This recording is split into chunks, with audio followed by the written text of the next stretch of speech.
Hi everyone, நான் உங்கள் மலர் from score clever. இன்னைக்கு 27th February 2026. நாம இன்னைக்கு த ஹிந்து நியூஸ் பேப்பரில் வந்த 2 எடிட்டோரியல்ஸையும் சென்டென்ஸ் பை சென்டென்ஸ் இங்கிலீஷில் படித்து அதோட தமிழ் அர்த்தத்தை ரொம்ப சிம்பிளாக புரிஞ்சுக்க போகிறோம்.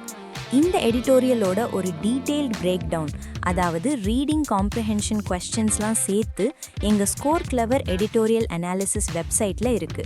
அதோட லிங்க் கீழே டிஸ்கிரிப்ஷனில் இருக்குது, செக் பண்ணி பாருங்கள். இந்த எடிட்டோரியல்ஸில் இருக்கிற இம்பார்ட்டண்ட் வொக்காபுலரிஸோட ப்ரீமியம் PDF எங்கள் ஸ்கோர் கிளவர் டெலிகிராம் சேனலில் ஃப்ரீயாக கிடைக்கும். சேனலில் ஜாயின் பண்ணுறதுக்கான லிங்க்கும் டிஸ்கிரிப்ஷனில் இருக்குது. ஒரு சின்ன டிப், நான் எக்ஸ்பிளைன் பண்ணுறப்போ உங்களுக்கு புரியலைன்னா feel free to pause the podcast. அந்த சென்டென்ஸை நல்லா அனலைஸ் பண்ணுங்கள். உங்களுக்கு அதோட மீனிங் புரிஞ்சதுக்கப்புறம் முடிஞ்சால் அந்த சென்டென்ஸை 2 தடவை கொஞ்சம் சத்தமாக படிங்க. பிகினர்ஸ் இந்த மாதிரி ப்ராக்டிஸ் பண்ணிங்கன்னா வெறும் 6 மாசத்துல உங்கள் இங்கிலீஷ் நாலேஜில் ஒரு பெரிய இம்ப்ரூவ்மெண்ட்டை பார்ப்பீங்க. சரி வாங்க, இன்னையோட எடிட்டோரியலுக்குள்ளே போகலாம். ஃபர்ஸ்ட் எடிட்டோரியலோட தலைப்பு அ பிரிட்டில் ஷெல், ஒரு உடையக்கூடிய ஓடு, on ISRO and transparency, ISRO மற்றும் வெளிப்படைத்தன்மை பற்றியது. Subtitle, ISRO should choose transparency to reinforce public confidence. ISRO பொதுமக்களின் நம்பிக்கையை வலுப்படுத்த வெளிப்படைத்தன்மையை தேர்ந்தெடுக்க வேண்டும். A venerable institution. வெனரபிள்னா ரொம்ப மதிக்கத்தக்க, பழமையானன்னு அர்த்தம். ஸோ ஒரு மிகவும் மதிக்கத்தக்க நிறுவனம். Facing accusations of opacity. ஒபேசிட்டினா வெளிப்படைத்தன்மை இல்லாத ஒரு நிலை. ஸோ வெளிப்படைத்தன்மை இல்லை என்ற குற்றச்சாட்டுகளை எதிர்கொண்டு decided to stun its detractors with some transparency. டிட்ராக்டர்ஸ்னா விமர்சகர்கள். ஸோ அதன் விமர்சகர்களை கொஞ்ச வெளிப்படைத்தன்மையுடன் திகைக்க வைக்க முடிவு செய்தது. The Indian Space Research Organization, ISRO, made public the report of a technical committee. இந்திய விண்வெளி ஆராய்ச்சி நிறுவனமான ISRO ஒரு தொழில்நுட்ப குழுவின் அறிக்கையை பொதுவில் வெளியிட்டது. Constituted to analyze why the NVS-02 satellite, NVS-02 செயற்கைக்கோள் ஏன் அப்படி ஆச்சுன்னு ஆய்வு செய்ய அமைக்கப்பட்ட குழு அது. which was launched aboard a GSLV rocket on January 29, 2025. இந்த செயற்கைக்கோள் ஜனவரி 29, 2025 அன்று GSLV ராக்கெட் மூலம் ஏவப்பட்டது. could not be placed in its intended orbit. அதற்குரிய சுற்றுப்பாதையில் ஏன் நிலைநிறுத்த முடியவில்லை என்பதை ஆய்வு செய்ய. Until this week, there was no official explanation why this had happened. இந்த வாரம் வரை இது ஏன் நடந்தது என்பதற்கு எந்த அதிகாரப்பூர்வ விளக்கமும் இல்லை. An accompanying press statement. அதனுடன் வந்த ஒரு பத்திரிகை அறிக்கை. Not a report, it must be noted. இது ஒரு ரிப்போர்ட் இல்ல, வெறும் ஸ்டேட்மெண்ட் தான்னு நாம கவனிக்கணும். Surmised that an ethics committee had concluded. Surmiseனா ஊகித்தது. ஒரு உயர்மட்ட குழு ஒரு முடிவுக்கு வந்ததாக அது ஊகித்தது. That a signal meant to activate a key valve in the engine's oxidizer line never reached it.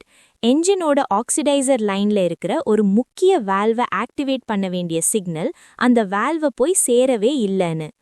This valve is crucial for firing the engine to raise the spacecraft's orbit.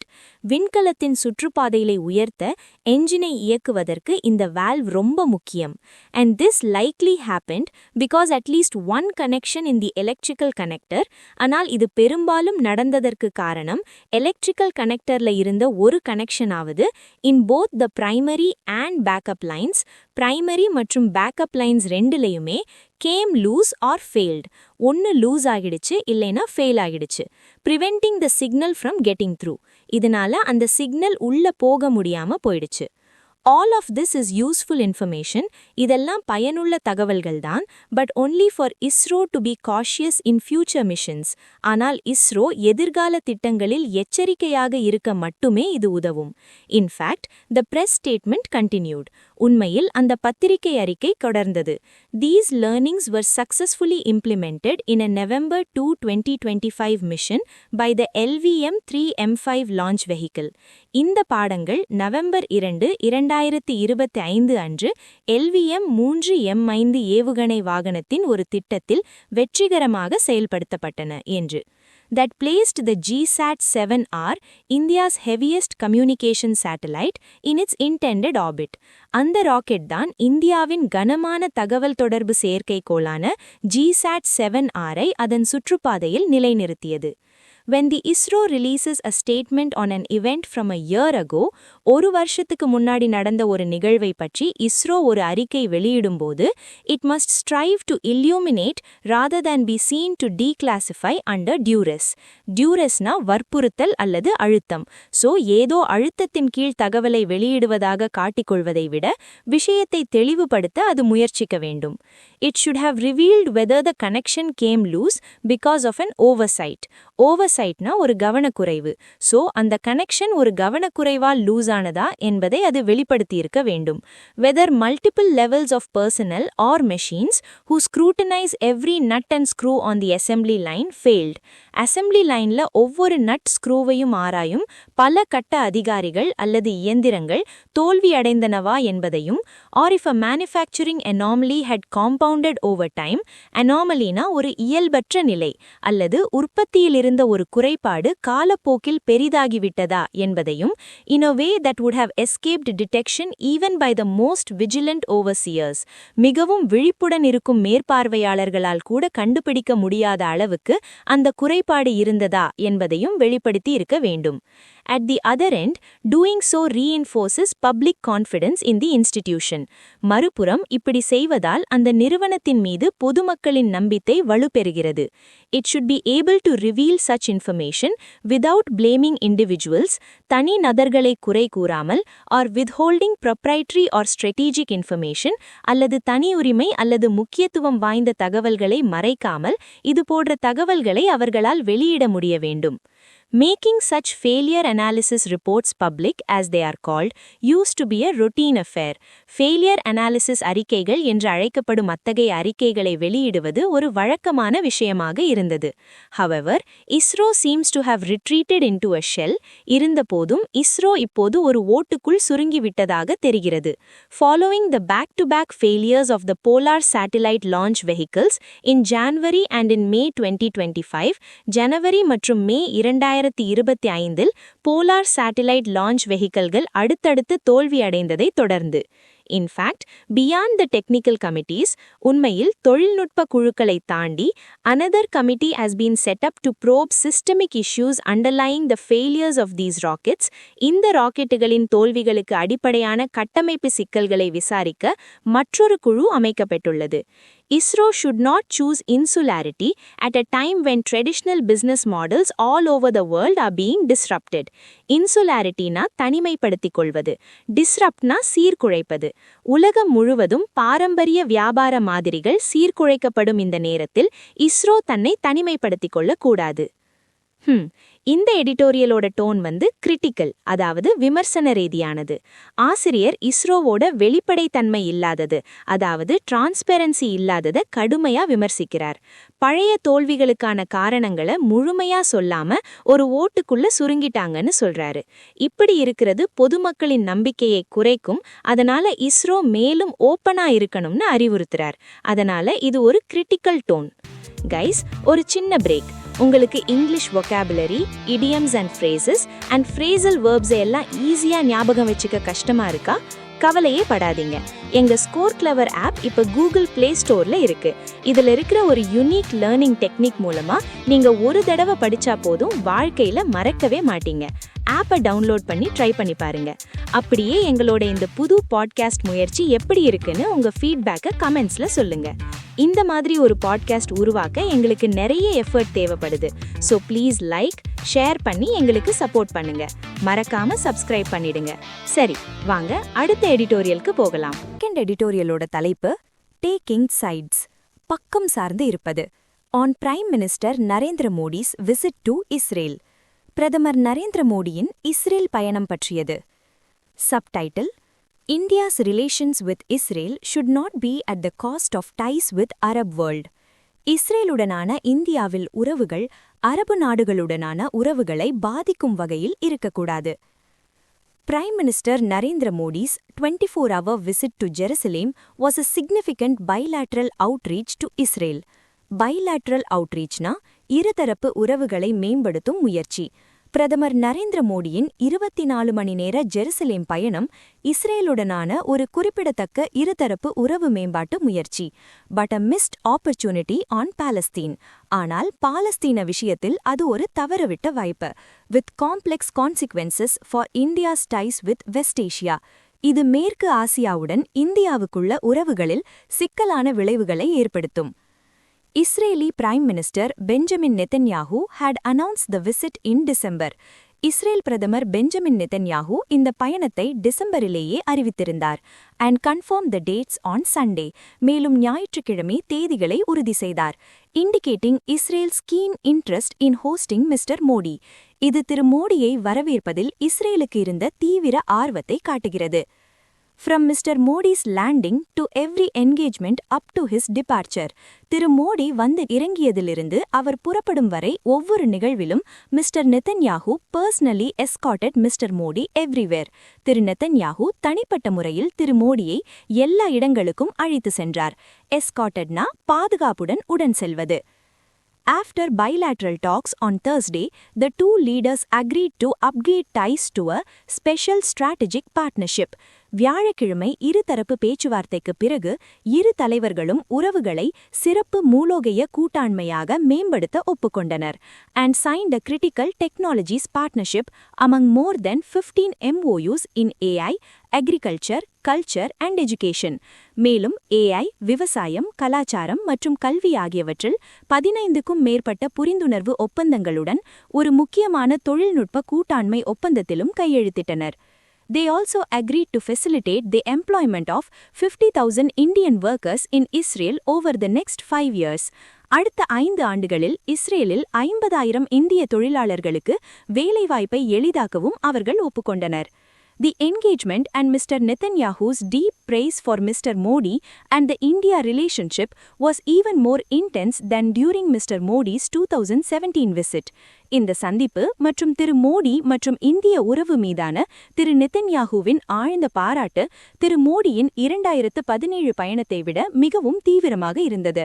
This possibly accrues from the timing of the visit. accruesனா உருவாகிறது அல்லது கிடைக்கிறது. இது இந்த பயணத்தின் நேரத்தால் உருவாகியிருக்கலாம். As Israel faces growing isolation over high casualties in Gaza. ஐசோலேஷன்னா தனிமைப்படுத்தப்படுதல். காசாவில் அதிக உயிரிழப்புகளால் Israel பெருகும் தனிமையை எதிர்கொள்கிறது. and Mr. Netanyahu's West Bank settlement plans மற்றும் திரு நெதன்யாஹூவின் மேற்கு கரை குடியேற்ற திட்டங்களாலும்.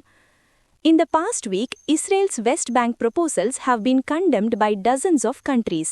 கடந்த வாரத்தில் இஸ்ரேலின் மேற்கு கரை திட்டங்களை டசன் கணக்கான நாடுகள் கண்டித்துள்ளன, which includes Germany, France and the UK, that have been measured so far. இதுவரை நிதானமாக இருந்த ஜெர்மனி, பிரான்ஸ் மற்றும் UK உட்பட. Mr. Netanyahu heads into an election later this year. Thiru Netanyahu இந்த ஆண்டு இறுதியில் ஒரு தேர்தலை சந்திக்கிறார், which will be seen as a referendum on his record. இது அவரது அரசாங்கத்தில் கூறப்படும் ஊழல் தொடர்பாக மற்றும் அவரது அரசாங்கத்தில் கூறப்பட்ட ஊழல் தொடர்பாக மற்றும் அவரது சாதனைகள் மீதான ஒரு மக்கள் தீர்ப்பாக பார்க்கப்படும். as well as for accountability for security lapses in 2023. அதேபோல் 2023 நடந்த பாதுகாப்பு குறைபாடுகளுக்கான பொறுப்புணர்வுக்காகவும் and the civilian toll of Israel's response மற்றும் இஸ்ரேலின் பதிலடியில் ஏற்பட்ட பொதுமக்களின் உயிரிழப்புகளுக்காகவும். Mr. Modi's visit would bolster him politically. திரு மோடியின் வருகை அவரை அரசியல் ரீதியாக வலுப்படுத்தும். In his speech at the Knesset, Mr. Modi referred only obliquely to the Palestinian sovereignty. கெனசெட்டில் அவர் ஆற்றிய உரையில் திரு மோடி பாலஸ்தீன இறையாண்மை பற்றி மறைமுகமாக மட்டுமே குறிப்பிட்டார். சாவரினிட்டினா இறையாண்மை. Saying that the US led Gaza Peace Initiative, America தலைமையில் நடத்தும் காசா அமைதி முயற்சி, which commits to a two-state solution, அது இரு மாநில தீர்வுக்கு உறுதியளிக்கிறது. holds the promise of a just and durable peace, ஒரு நியாயமான மற்றும் நீடித்த அமைதிக்கான நம்பிக்கையை அது கொண்டுள்ளது என்று கூறினார்.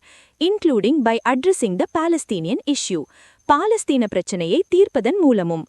The Prime Minister said that India shared the pain and grief of every life lost in October 2023 terror attack by Hamas.